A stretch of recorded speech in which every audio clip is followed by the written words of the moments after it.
Hello everyone, Studlord here, and we need to turn back time to the 80s once again, as the second fan vote is now open for LEGO's 80s challenge. They've handpicked 5 more entries from all the original submissions. If you saw my previous video, you'll know that we've already had Gremlins, The Goonies, E.T. the Extraterrestrial, Beetlejuice, you know where that's going, and Honey, I Shrunk the Kids. Well, whether you voted for that one or haven't done so yet, the next 5 have been revealed, so let's take a look at them. First up, we have Gizmo. Of course, from Gremlins, but this time just focusing on the lovable character himself. This is made up of 400 pieces, and is certainly an impressive looking brick-built character, even coming with a funny Rambo outfit alternative. I do feel quite torn about this, because whilst I really like the idea of a brick-built Gizmo, I think this one is funny. Certainly would be a really cool character to have. I did really like this Gremlins house with the different minifigures that made it into the first part of the 80s challenge, and I would certainly be shocked if LEGO chose 2 things from the same source material. Although having said that, I suppose it would make getting licensing a bit easier, so I guess it's a possibility, but I hope that they don't do that. But that is our first entry. Next up we have E.T. the Extraterrestrial. Funnily enough, we just looked at E.T. in a staff pick that I did in a very recent video. This is similar, although not the same, as that one in the way that it has been designed here, and I start to see a theme occurring. Because of course, in our first round, we also had this version of E.T.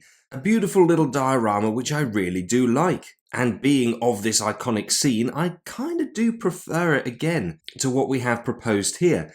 But it is only a slim preference, because I do think that this has been done really well. And again, a cool buildable character to have, made up of just 374 pieces. But that means that we now have both Gremlins and E.T. in one guise or another in the first fan vote and now the second fan vote. Something different now then, and we have next up Golden Girls. This was a long-running sitcom, originally from America of course, but also broadcast around the world, running I believe from 1985 through to 1992, and the whole setup of this of course falls in nicely with ones that we've seen previously. I think though that it is fair to say this perhaps doesn't have the same level of immediate recognition as the likes of E.T., so commercially might not sell as well. That said, the overall build is completely different, and the subject will still have a massive following. No doubt why LEGO has picked it out, and it is nice to see a subject that wasn't already featured in the first round of this 80s challenge. So let me know what you think about this in the comments below. But before we do that, yes, we have another Beetlejuice. This time titled Beetlejuice 1988 The Sandworm House.